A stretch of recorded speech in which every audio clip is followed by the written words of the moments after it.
To Madame Griesbeck. She is the chair of the Special Committee on Terrorism here in the European Parliament.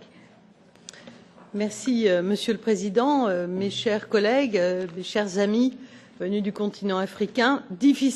Très difficile de conclure en quelques mots les travaux de cette journée qui ont été particulièrement riches cet après-midi. Et bien sûr, bien entendu, je remercie à mon tour le président Tajani et les coprésidents de cette table ronde pour cette excellente initiative qui montre, s'il en était besoin, deux choses. Tout d'abord, l'importance de l'Afrique aux yeux de l'Union européenne et même, il faut bien le dire, plutôt aux yeux des citoyens européens. Et deuxièmement, la nécessité impérieuse de travailler ensemble. Au moment où nous parlons, à la frontière du Cameroun, au Nigeria, les Nigérians ramassent les blessés et vont enterrer les morts à la suite de l'attentat atroce qui s'est déroulé dans la ville de Mubi hier après-midi, qui a fait des dizaines de morts et dont on attend, comme à l'accoutumée, la signature des groupes armés. Nous sommes vraiment à la croisée des chemins. Et cela appelle de notre part un changement de paradigme, comme l'ont rappelé fort pertinemment et les collègues venus d'Afrique et les collègues européens, Anna Gomes, Frank Engel, tout à l'heure Louis Michel, tant les défis sont colossaux. Le monde industriel en a rappelé l'essence comme une évidence, mais qui sont des défis extrêmement importants que nous n'arriverons pas à relever uniquement avec un apport de fonds européens.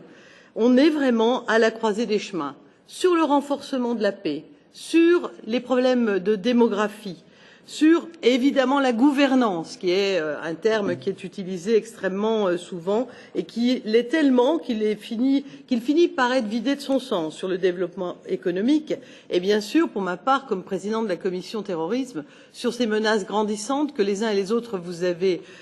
très justement rappelées, qu'ils sont des défis colossaux parce que ces menaces sont évolutives, changeantes, polymorphes aujourd'hui sur nos deux continents. Et cette menace sécuritaire, elle s'exprime non seulement dans la criminalité organisée transfrontalière, mais aussi dans les formes, elles aussi très organisées en termes de financement et de logistique,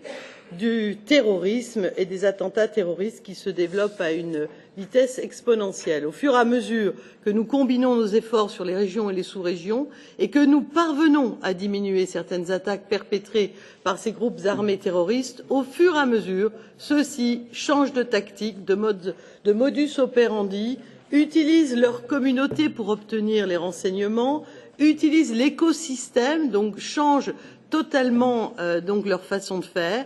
Et en même temps qu'ils se gaussent des autorités, ils terrorisent les communautés.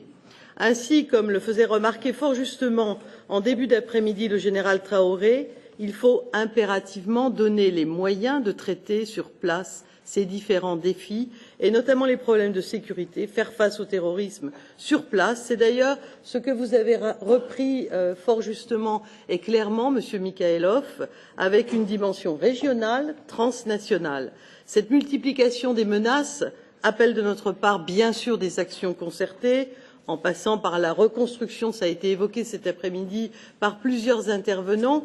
de l'appareil d'État, par des mesures qui soient ciblées, par une coopération dite intelligente, je mets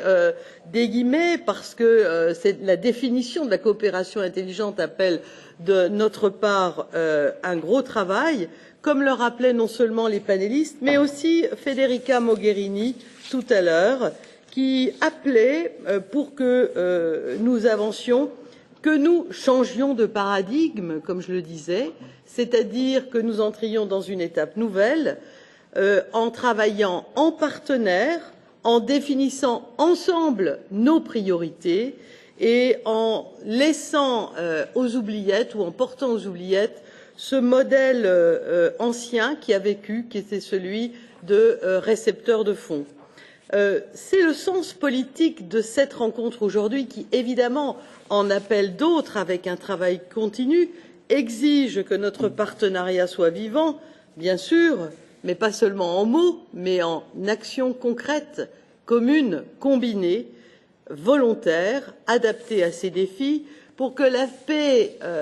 chers collègues du Maroc, ne soit pas une utopie ou un rêve, mais qu'elle soit une réalité, pour que ce continent si riche et qui nous est si proche qu'est l'Afrique soit au début d'un nouveau processus. Merci.